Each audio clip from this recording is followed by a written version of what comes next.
Good morning everyone, welcome to civil services study practice set number ये 159 है। UPPSC PCS के लिए test series चल रही है। प्रैक्टिस करेंगे इसमें हम करंट अफेयर्स के प्रश्नों पर और साथ ही जीएस के प्रश्नों पर। तो हर दिन के जैसे डेली सीरीज़ है, इस टेस्ट की आप फुल सीरीज़ प्राप्त कर सकते हो। डिस्क्रिप्शन बॉक्स में नंबर है, उस पर कॉल या व्हाट्सअप करके।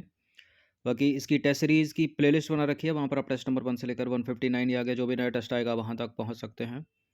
तो चलिए स्टार्ट करते हैं। पहला प्रश्न है, भारत में पब्लिक की इंफ्रास्ट्रक्चर शब्द का प्रयोग किसके संदर्भ में किया जाता है? खाद्य सुरक्षा अवसंरचना, डिजिटल सुरक्षा अवसंरचना, दूरसंचार और परिवहन अवसंरचना या स्वास्थ्य देखभाल और शिक्षा अवसंरचना। पब्लिक की इंफ्रास्ट्रक्चर, देखिए यह किया जाता है डिजिटल सुरक्षा अवसंरचना के संदर्भ में। तो ऑप्शन नंबर बी है इसका आंसर। ये नंबर इस पर कॉल या व्हाट्सअप करके आप पेड ग्रुप से जुड़ सकते हो और सब्सक्राइब रखिएगा सिविल सर्विस स्टडी चैनल को। देखिए पब्लिक की इंफ्रास्ट्रक्चर यानी पीकेआई डिजिटल दुनिया में उपयोगकर्ताओं और उपकरणों को प्रमाणित करने के लिए एक टेक्निक है और एंड टू एंड एन्क्रिप्शन तकनीक में जो है इसका उपयोग किया जाता है। क्वेश्चन नंबर 2 पर आ जाइए। भारतीय पशु कल्याण बोर्ड की स्थापना निम्नलिखित में से किस वर्ष की गई थी? कई बार पूछा है सवाल पिछले 10 वर्षों में यूपीपीसीएस में, और इसका उत्तर है 1962, 1962। देखिए वर्ष 1962 में पशु क्रूरता निवारण अधिनियम 1960 की धारा 4 के तहत भारतीय पशु कल्याण बोर्ड का गठन किया गया था। और यह जो बोर्ड है वो पशु कल्याण से संबंधित कानूनों का देश में सख्ती से अनुपालन सुनिश्चित करता है और इस कार्य से जुड़ी संस्थाओं की मदद करता है तथा केंद्र एवं राज्य सरकारों को इस संबंध में परामर्श देता है। देखिए यह जो अधिनियम है वो अनावश्यक क्रूरता और जानवरों का उत्पीड़न करने पर सजा का प्रावधान करता है। यह अधिनियम जानवरों के विभिन्न प्रकारों को परिभाषित करता है। यह अधिनियम जानवरों के साथ हुए क्रूरता और हत्या के विभिन्न रूपों की चर्चा करता है। अगर जानवरों के साथ किसी प्रकार की क्रूरता की घटना घटित होती है तो यह अधिनियम राहत प्रदान करता है उनको। क्वेश्चन नंबर 3 पर आ जाइए। करंट अफेयर्स का सवाल है ये। सुजलम 2.0 परियोजना निम्नलिखित में से किस मंत्रालय द्वारा शुरू किया गया है? बताइए किसकी है ये? सामाजिक न्याय अधिकारिता मंत्रालय की, जल संसाधन नदी विकास गंगा संरक्षण मंत्रालय या स्वास्थ्य एवं परिवार कल्याण मंत्रालय या जल शक्ति मंत्रालय?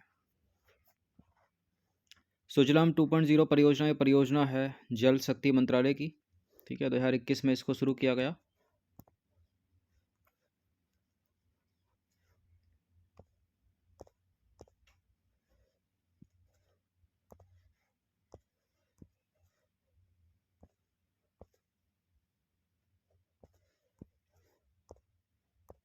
चलिए देखिए विश्व जल दिवस जो हर साल मनाया जाता है 22 मार्च को। ठीक है, विश्व जल दिवस 2022 के अवसर पर जल शक्ति मंत्रालय ने धूसर जल तथा रसोई स्नान और कपड़े धोने से या अपवाह जल के पुनः उपयोग के लिए एक देशव्यापी परियोजना शुरू की है। ठीक है, देखिए धूसर जल को जो है घरेलू प्रक्रियाओं जैसे कि बर्तन धोने के लिए, कपड़ा धोने, स्नान करने से उत्पन्न अपशिष्ट जल के रूप में परिभाषित किया जाता है। ये धूसर जल, धूसर जल में हानिकारक बैक्टीरिया और यहाँ तक कि मृदा एवं भूजल को दूषित करने वाले अपशिष्ट भी हो सकते हैं। और यह परियोजना जो है वो पंचायत घर, स्वास्थ्य सुविधाओं, स्कूलों, आंगनबाड़ी केंद्रों, सामुदायिक केंद्रों और अन्य सरकारी संस्थानों में संस्थागत स्तर के ग्रे वाटर प्रबंधन परिसंपत्तियों के निर्माण पर ध्यान केंद्रित करेगी। और अगस्त 2021 में शुरू किए गए सुजलाम 1.0 अभियान के तहत सभी राज्यों एवं स्थानीय समुदायों की सक्रिय भागीदारी में बड़ी सफलता हासिल की गई। ठीक है, तो अगस्त 21 की है ये सुजलाम 1.0 और 22 में 2.0। क्वेश्चन नंबर 4 पर आ जाइए। भारतीय वेट लिफ्टर खिलाड़ी हैं, नाम है उनका मीराबाई चानू, ने कोलंबिया में आयोजित विश्व भारोत्तोलन चैंपियनशिप 2022 में कौन सा पदक जीता हाल ही में? देखिए इन्होंने दूसरे दर्जे का पुरस्कार जीता है, यानी रजत पदक इन्होंने जीता इस बार। ठीक है, इसमें ये स्वर्ण पदक भी जीत चुकी हैं। तो हाल ही में ओलंपिक रजत पदक विजेता मीराबाई चानू ने कोलंबिया में आयोजित विश्व भारोत्तोलन चैंपियनशिप 2022 में टोक्यो 2020 चैंपियन की होऊ होऊ झिहुआ को हराकर जो है रजत पदक जीता। ठीक है, यानी इन्होंने तीसरे दर्जे का कांस्य पदक जीता होगा। अच्छा, विश्व चैंपियनशिप में यह उनका दूसरा पदक है। इससे पहले उन्होंने विश्व भारोत्तोलन चैंपियनशिप 2017 में स्वर्ण पदक जीता था और 22 में जीता है इन्होंने रजत पदक। क्वेश्चन नंबर 5 पर आ जाइए। कभी कभी समाचारों में आने वाला शब्द है, शब्द का नाम है वेस्ट टेक्सास इंटरमीडिएट। निम्नलिखित में से किसे संदर्भित करता है ये? West Texas intermediate. कच्चे तेल को यानी क्रूड ऑयल को, बहुमूल्य धातु को, दुर्लभ मृदा तत्व या यूरेनियम।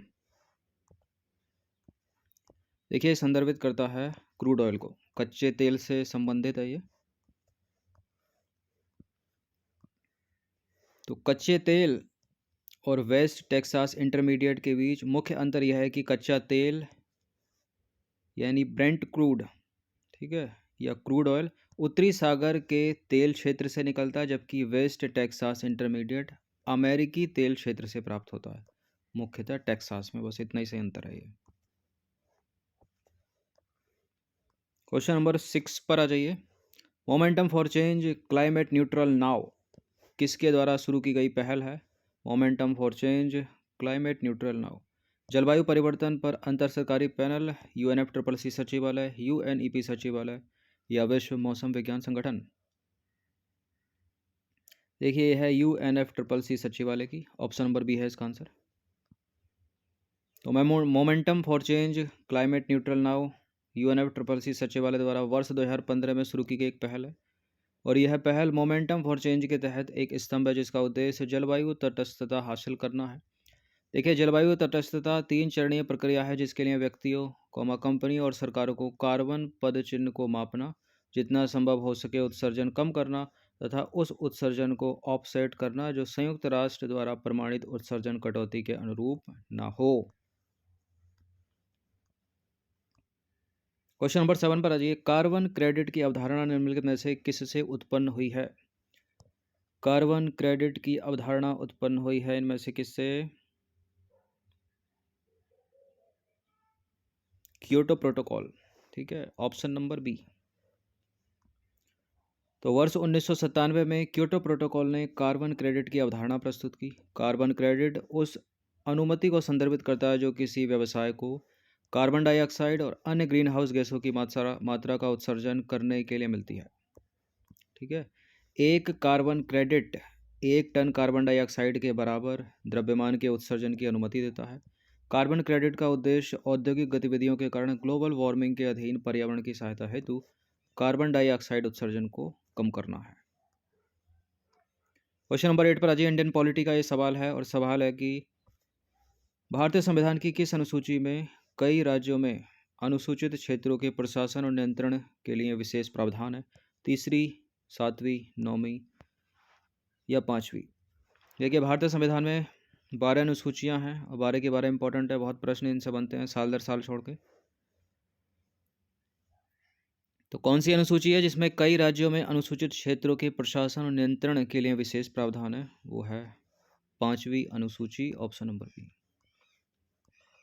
देखिए, संविधान की 5वीं अनुसूची में राज्यों के अनुसूचित क्षेत्र व अनुसूचित जनजातियों के प्रशासन व नियंत्रण के बारे में चर्चा की गई है, लेकिन कुछ राज्यों को छोड़कर, जैसे कि असम, मेघालय, त्रिपुरा और मिजोरम को छोड़कर, ठीक है। इनकी अलग से चर्चा है संविधान की 6ठी अनुसूची में, ठीक है।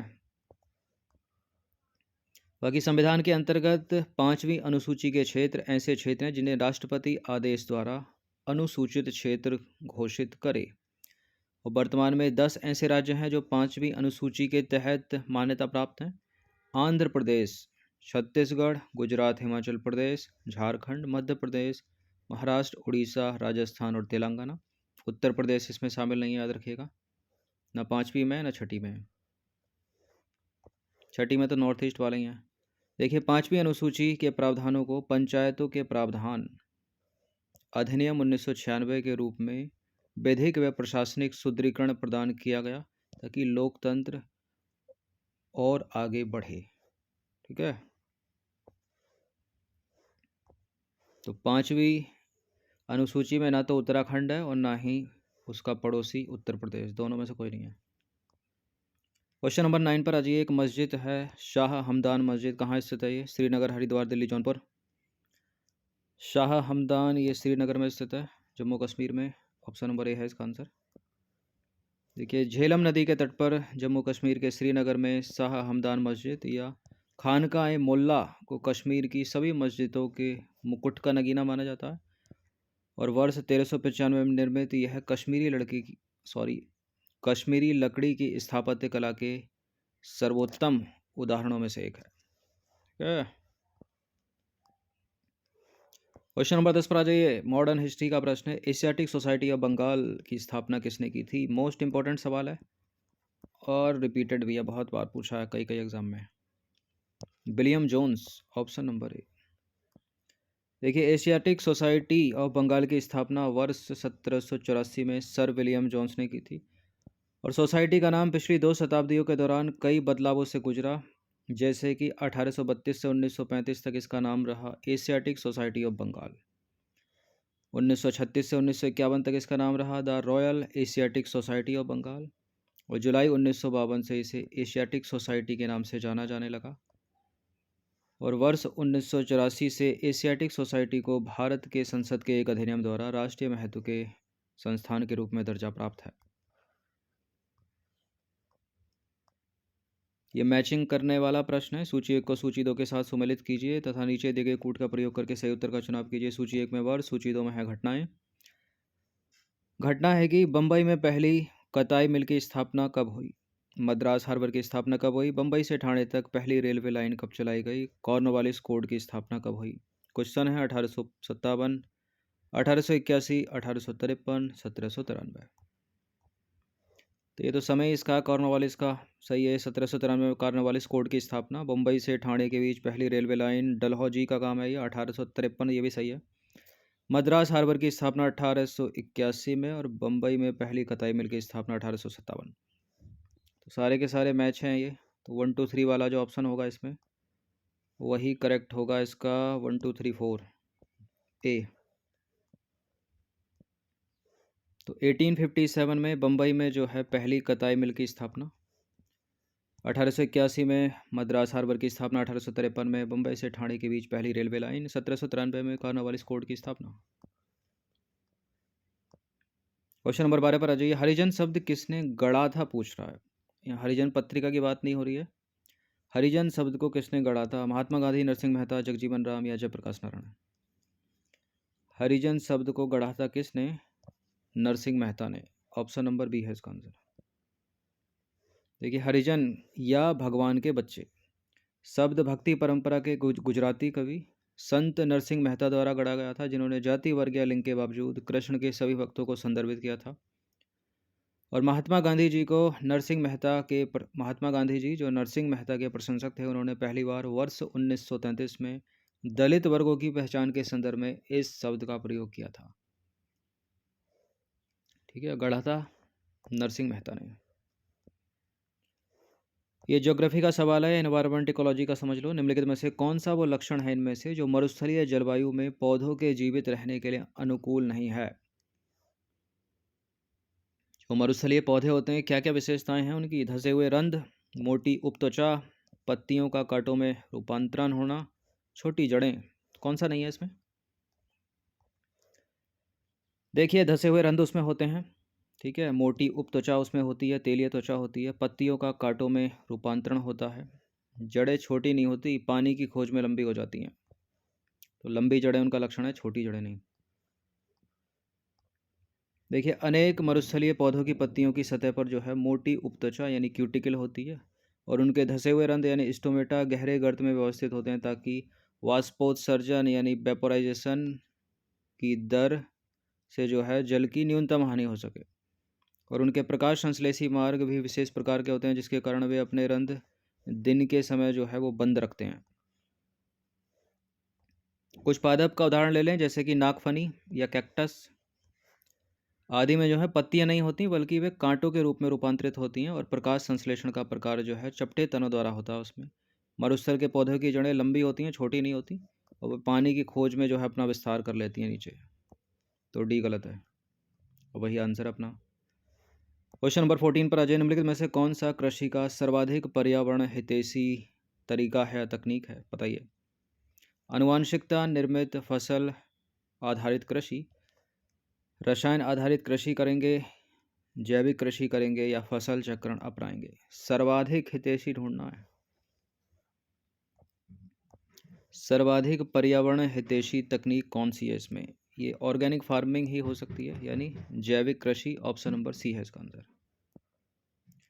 तो पहले रसायन आधारित कृषि की बात कर लो। रसायन आधारित कृषि वर्तमान में पर्यावरण को जो है सबसे अधिक क्षति पहुंचाने वाली कृषि तकनीक है, क्योंकि इसमें रासायनिक उर्वरकों और कीटनाशकों का उपयोग किया जाता है। रासायनिक आधारित कृषि की तुलना यदि करें हम आनुवांशिकता निर्मित फसल आधारित कृषि से और फसल चक्रण से, तो ये दोनों जो है इससे बेहतर हैं, लेकिन इन प्रथाओं में भी पर्यावरण को कुछ हद तक क्षति जो है होती है। ऑर्गेनिक फार्मिंग यानी जैविक कृषि की बात करें तो अब तक की सर्वाधिक पर्यावरण हितैषी तकनीक है, क्योंकि यह प्राकृतिक उर्वरकों और खाद का उपयोग करती है। क्वेश्चन नंबर 15 पर आ जाइए। आकृति और आनुवांशिक रूप से समान व्यक्तियों को परिभाषित करने के लिए प्रयुक्त शब्द कौन सा है इसमें? हाइब्रिड, क्लोन, जुड़वा या डेमो? डेमो, ये वाला डेमो है वो, डेमो नहीं है। जुड़वा क्या पूछ रहा है? आकृति और आनुवांशिक रूप से समान होना चाहिए, ठीक है। उनका जेनेटिक भी सेम होना चाहिए और उनका जो दिखावा है, ठीक है, जो स्ट्रक्चर है वो भी सेम होना चाहिए। इसको बोलते हैं क्लोन।